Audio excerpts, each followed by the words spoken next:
Hello, everyone. Welcome to the second episode of iWorkinSport Live. Today we have a very special guest that I'll introduce to you in a moment. Lately, I'm João Frigerio, as you saw just my name down there from iWorkinSport. And lately, so many people have been asking me, what can they do in the middle of this crisis? What's the job market like?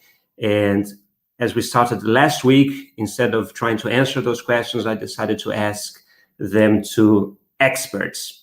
So today we have a very special guest, Patrick Buchs. I'll introduce you in a minute, right after that.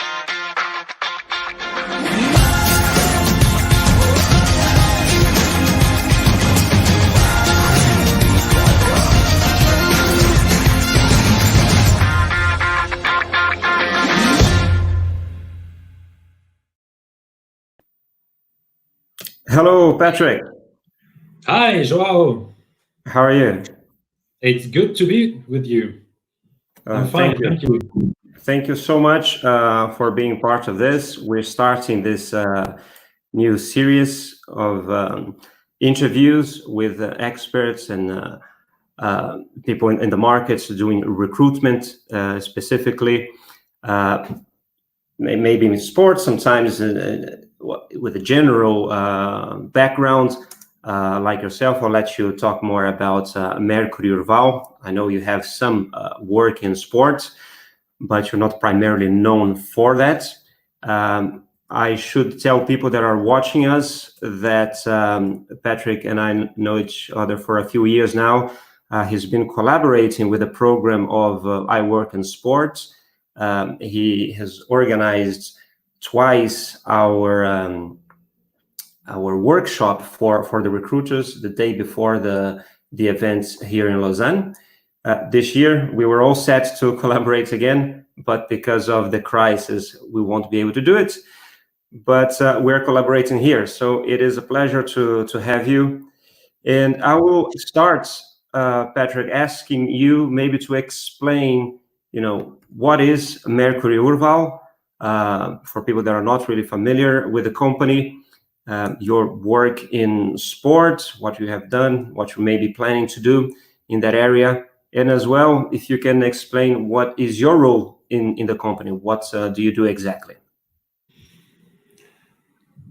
That's a lot of questions, João. So I start maybe presenting myself first as a private person. I'm now, let's calculate, 47 years old. I'm a Swiss citizen living in Fribourg. This is the city on the border between the French and the German-speaking part. So I'm bilingual. And in my former life, I was a decent discus thrower back in the 90s, throwing 61 meters and becoming second best discus thrower of all times in Switzerland. And this started my career, let's say, in sports. And after my career as an athlete, I was very interested in sharing my knowledge throughout my experience. And I started to work in different sports federations as the Swiss Athletics Federation, and then a couple of years at the Swiss Olympic Committee, and then became independent consultant for sports federations and cities and governments to develop sport in their area. And now, since 3 years, I changed the sides and changed the industry because I realized there are quite a lot of similitudes between high performance coaching and recruitment in the high level. So that brought me to Mercuri Urval, which is a Swedish company working globally in over 70 countries. It's been founded 53 years ago in Sweden by a psychologist And we are since 35 years in Switzerland now. Our two main working areas are executive search. That means hiring high-level persons for C-level positions. And we do talent management. That means we are helping a company developing their workforce internally. This is more or less what we do. And I'm pretty excited to share my experience today from both industries, sport industry and recruitment industry today with you and with the audience. Yes, so Mercuri Urval is not specifically one of the companies working in sports, but you have had some big sports mandates in the past, and I understand that you have plans to develop a bit more in that area as well. Yes, let's say our biggest reference was back in the beginning of the 2010s years, as we had the global mandate for all recruitments related to the FIFA World Cup 2014 in Brazil. This was an international collaboration between different offices. As I said before, we are delivering in 70 countries, and we worked in a network with different offices we have. But as I work in Switzerland mainly, I also have I had some mandates in the national sports industry. For example, I was just recruiting the new head of communications of the Swiss Football Federation lately. But this is not our main target, let's say. But we'd like to develop because sports is a very interesting industry for a lot of job seekers. But all the job seekers which don't have a background in sports, they are kind of afraid of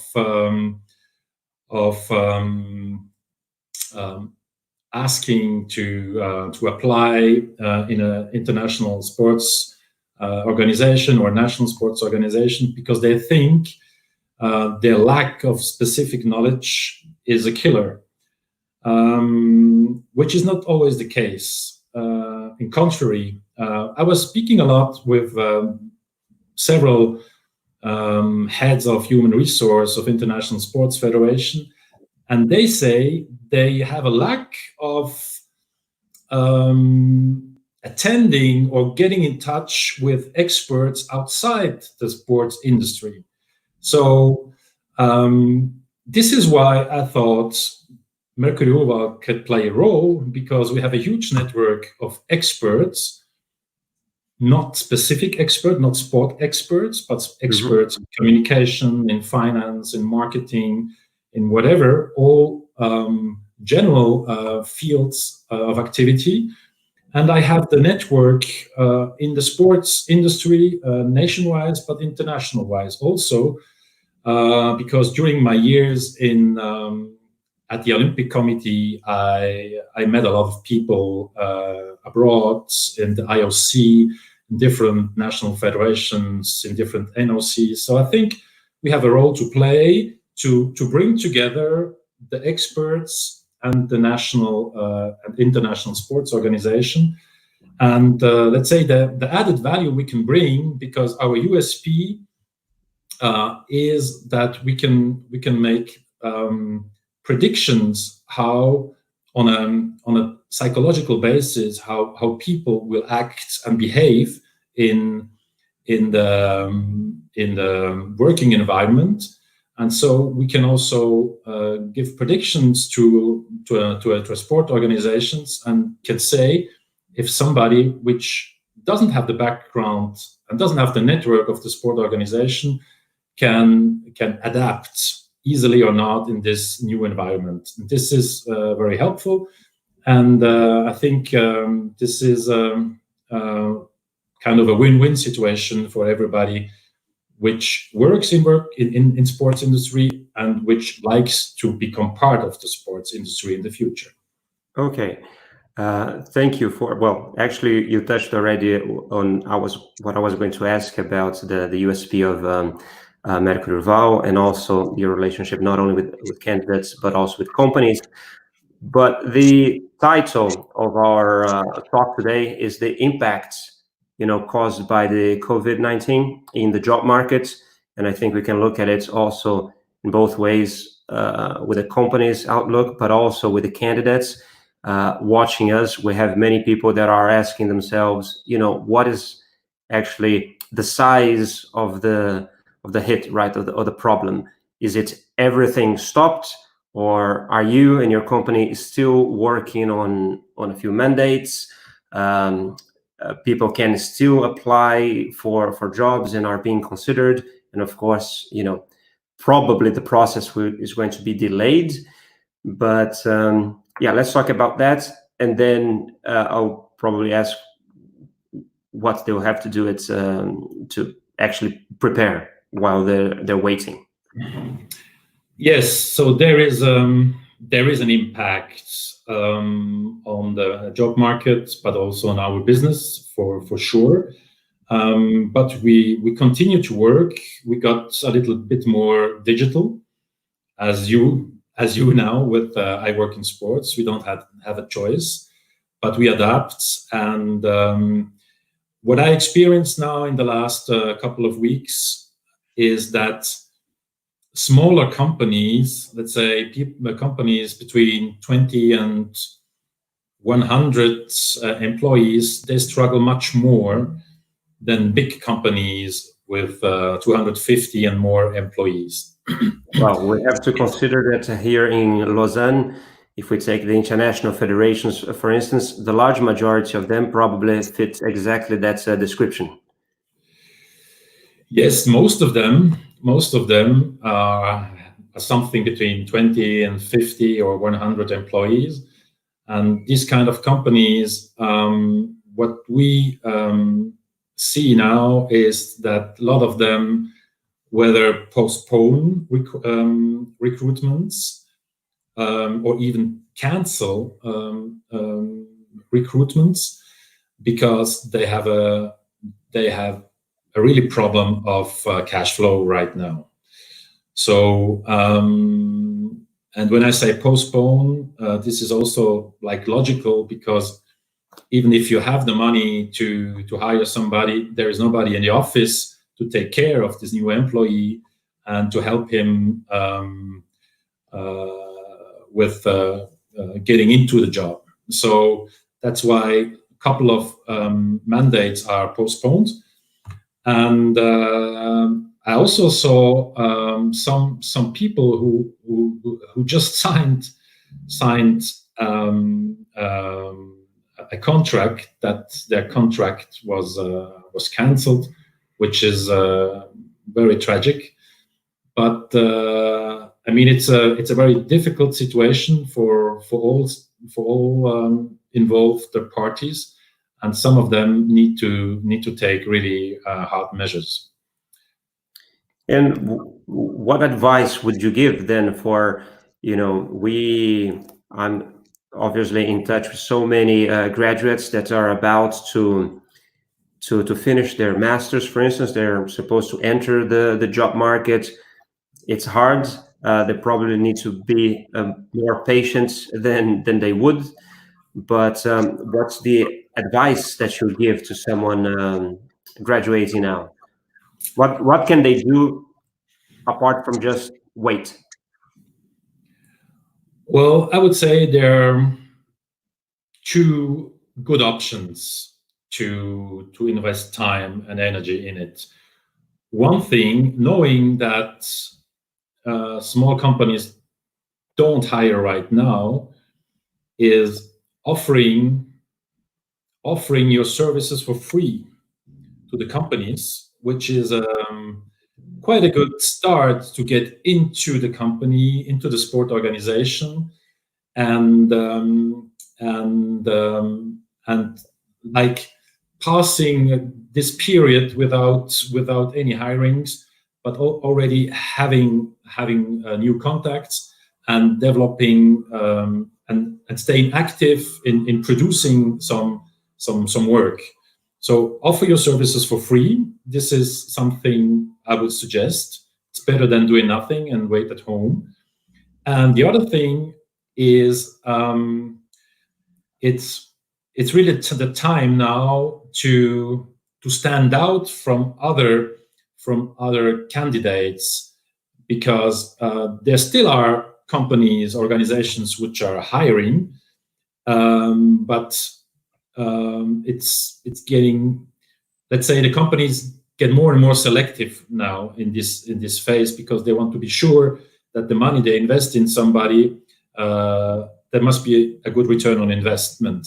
So that means take time to investigate what the company you're targeting is doing, what kind of challenges they are facing, and how you could bring or how you can help this company to solve a problem and to bring in added value in the company. And stop sending random CVs, random letters. This is not interesting right now. You really have to stand out of the mass. And this goes only through the how can I say that? It asks you to be creative and to start a really tailor-made postulation, is in French. Application, application, and this would help you to stand up. If the company feels and sees that you know much more than any other candidate of the company and what problems they are facing, that means that the candidate took time and is capable of projecting himself into the daily work of this company.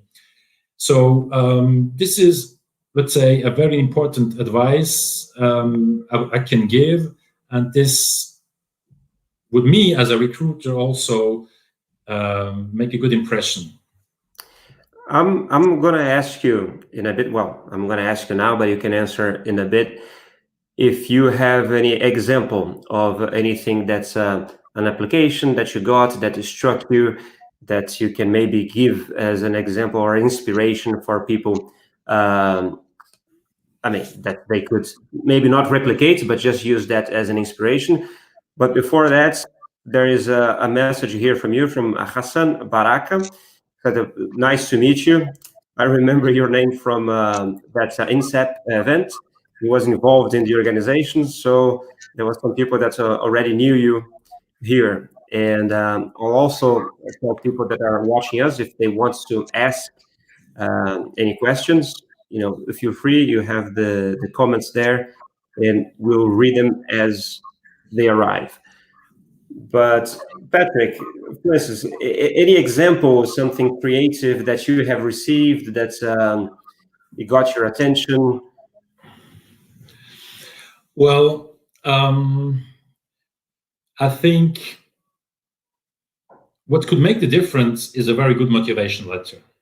Mm-hmm. And don't talk about yourself, but talk about the company. Talk about what you understand from the company, what challenges they are facing, and how you can solve their problems.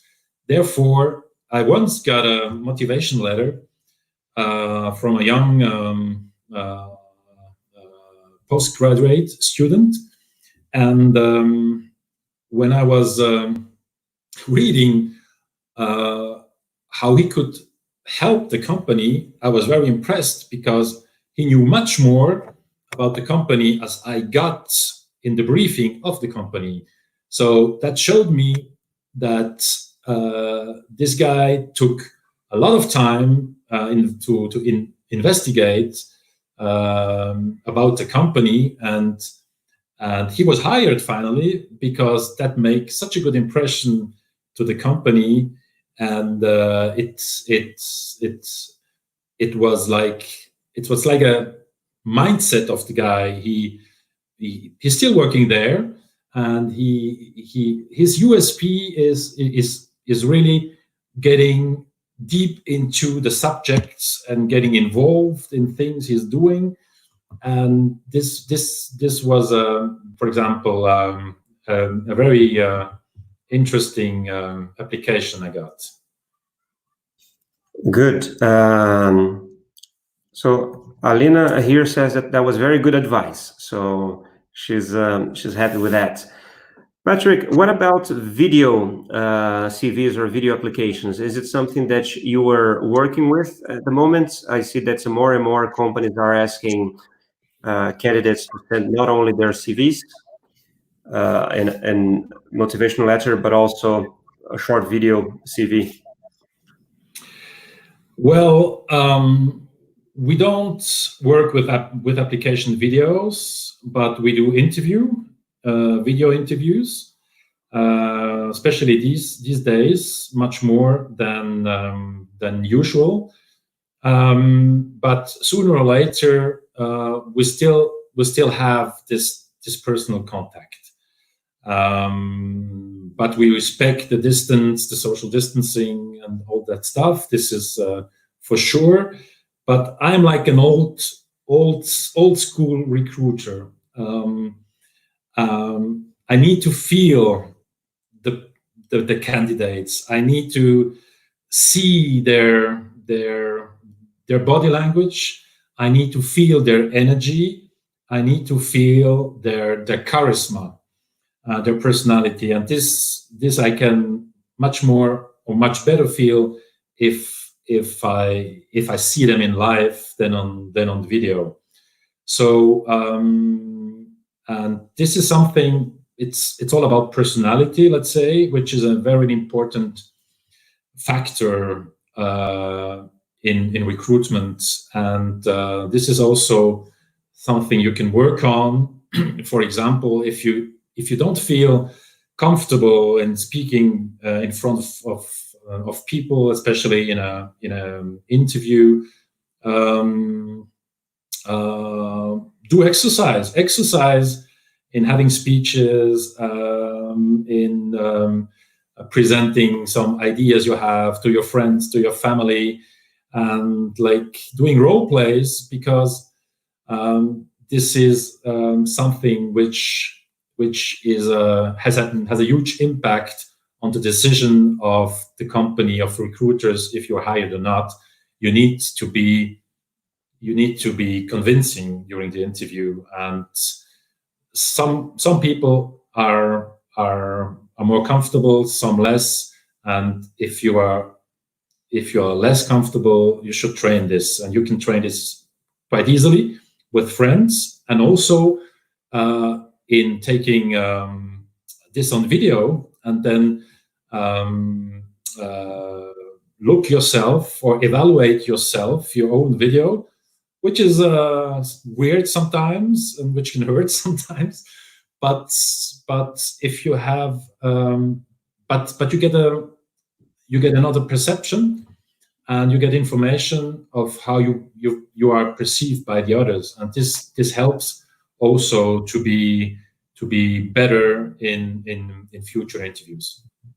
Yeah, one thing that you raised, Patrick, was that the personality of the recruiters, right? I participated in some recruitment processes where I was in a company recruiting that we would receive a CV. One person would think that was great, the way that the person presented that CV. The other one would say, well, this is ridiculous. I would never hire someone like that.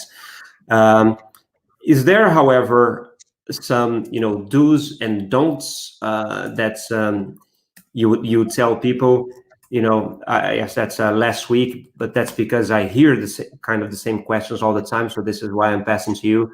Questions like the number of pages in a CV, or picture or no picture. Do you have any preference if anyone is applying for a job that goes through Mercuri Urval that they should know of? Yeah, there are different points which are important to know. you need to know that for some recruitment companies got 50 or 100 applications. That means that you won't spend half an hour per CV and per motivation letter to make a pre-selection.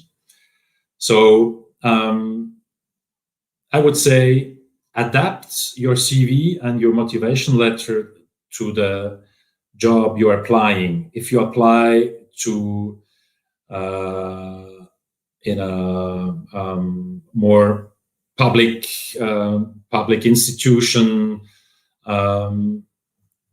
or in a advisory, more senior, more council, this kind of companies take more rational, more fact-based CV.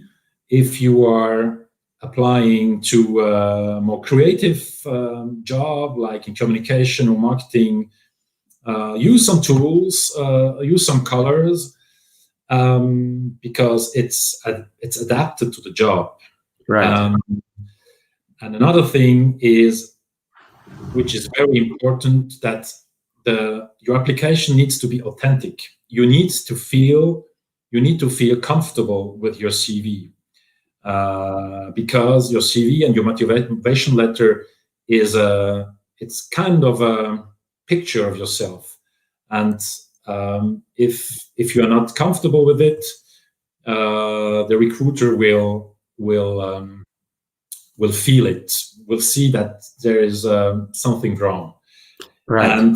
But the most important thing is, don't send random CVs and random letters, and stop with the copy and paste. Stop copy and paste. For sure, it needs to be tailor-made, and give your application to people around you to read, right.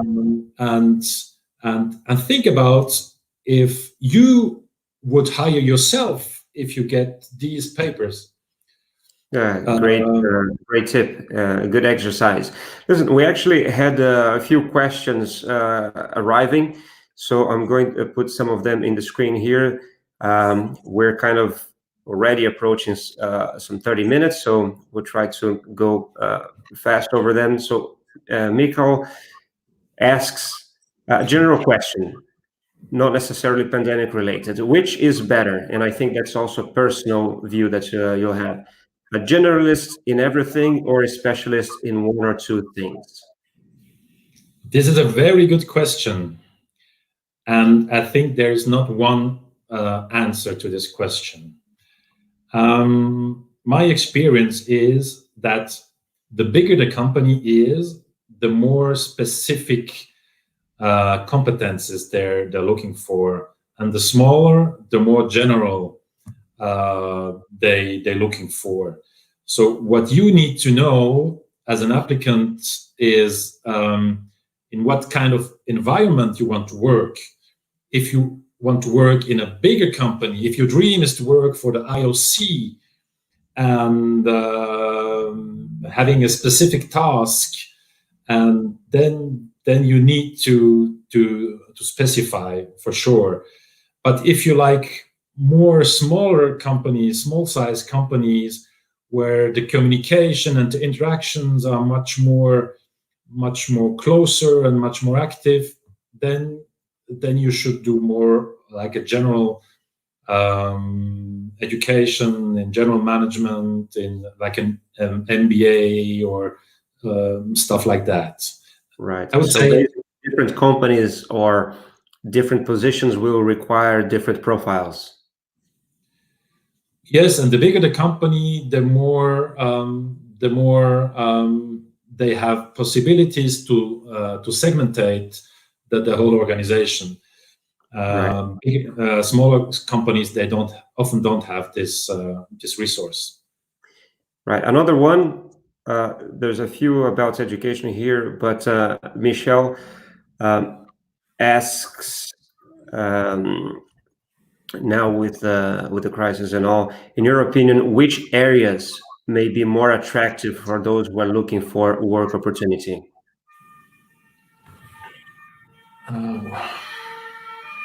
Which I have to think. I have to read the question again. Which areas may be more attractive? So I'm going to read it all to you. So, as practically all sporting events have been postponed, the demand for professionals dedicated to events is likely to decrease dramatically. So, in your opinion, which areas may be more attractive for those that are looking for work opportunities? So, we're talking, you can't really apply for events. Are there openings there? I suppose that things related to technology and digital probably is one area, but what would you say? Well,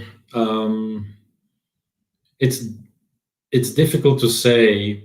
I can imagine that in the next months, when the whole economy starts again, there will be different or several new projects being launched in the companies for reorganizations, for change management issues, for communication related topics.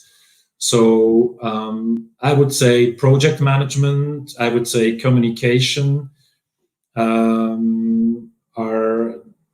and digital, of course, are fields which will be always a good investment. Great. There are two about education. One more related to online courses. Don't know how much you would like to talk about that. So I'll read the two of them together. What are current trending courses in the industry now that he's doing sports management? So basically, courses in general, checks, asks, and then Tatiana is talking more specifically about online course or platform for sports and events industry that you would recommend. So is there any one in particular? So one for someone that is doing their undergrads that may be looking to a master's degree possibly, and another one more looking at maybe e-learning really.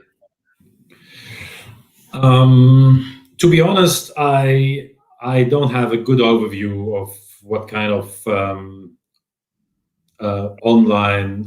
interesting online courses are proposed on the market right now. Maybe you know a little bit more as I do, but as the market, the hiring market is dry and getting drier the next month. I mean, the moment has come to invest time in education, in taking online courses. There are different, like also online universities, which you find easily on the web. So why not doing a CIS or MIS right now and developing your competences to become more attractive once the market is doing better again. Right. Yes. Well, as you mentioned, I do work very closely with all the courses participating in iWorkinSport. I did the FIFA Master, was great. Totally recommend. But different people would actually fit in different courses. So we do have other, top class courses that are partners of iWorkinSport as well. If you check the website iWorkinSport.com, you can see the list of all academic partners there. About the online courses, I think there's two things about education, right? There is the formal part of it, and there is the informal. I think you can always learn, and there's so much things available in platforms like the LinkedIn one, or even the YouTube videos or other books that you can learn about everything. So definitely recommend that you do those. So Udemy, Coursera have options as well. I will recommend one online course by a good friend of mine, Sam Moman. I just launched an online course with Udemy. If for anyone that is interested in specifically working in European football, so I would definitely search, and it really depends what you're looking for. Let me see. There's a few other questions coming in. So Alexandre asks, within the sports industry, is there any trend or area? Let me put this in the screen. Within the sports industry, is there any trend or area that the candidates should have more opportunities and be prepared for? I think you touched on that a little when you answered the other question, right? Well, the sports industry will get more and more digital for sure, and esports, for example, but also related to that, more and more legal sports legal related jobs will rise in the future, I presume, and and also because quite a lot of sports organizations have limited budgets, a lot of projects will always been driven. So if you can develop yourself and educate yourself in this will be for sure an asset in future applications. Okay, Patrick, let me thank you so much for doing this, for participating. We had many comments that came in. There's a few others that I'll take a look at. Whatever you could not answer, I'll send them to you. If you want to reply, you can, or you send a reply to us, and we'll make sure that they get that. But yeah, thank you so much. Is there anything or any message that you would like to leave to who is working with? Well, yes, my final message is take your future in your own hands. Don't wait for any opportunities, but be active. Propose your competences, your time, if necessary, for free, to get a step in the organizations. If this is not possible, think of making courses, online courses, and be active and do everything you can to increase your chances on the job market, and be active and not wait at home that the companies will come and get you. This is an illusion. Okay. Listen, thank you so much for doing this. We'll be in contact. We'll continue definitely to collaborate with you and Mercuri Urval. And yes, I hope to see you soon. Yeah, very soon. It was a pleasure. All the best to all of you. Thank you for listening, and see you soon. Right. So this takes you to the end of that second episode. I hope you guys and girls liked it. We're just learning as we go. This is probably an important message as well. I think you have to take a risk, and if you want to do something, go and make mistakes, and you can only get better. I hope that the third video will be I will do a bit better than this. I'm happy that Patrick was here and he did it very well. We have just a few more messages. If you can, would be very nice if you give us this like and subscribe to the channel. We'll be bringing more interviews in the next week, next few weeks. We have Autoria lined up. We'll be talking to global sports jobs as well. This is our site, iWorkinSport.com. We just launched a new section with job boards that actually aggregate job boards of many job boards that are out there. So instead of looking everywhere, maybe you want to go and start there. And yes, last thing, maybe follow us on our social media. We're everywhere as iWorkinSport. So Thank you so much. And if you have any questions, just get in touch with us on those channels that I told you about. All right. Bye-bye.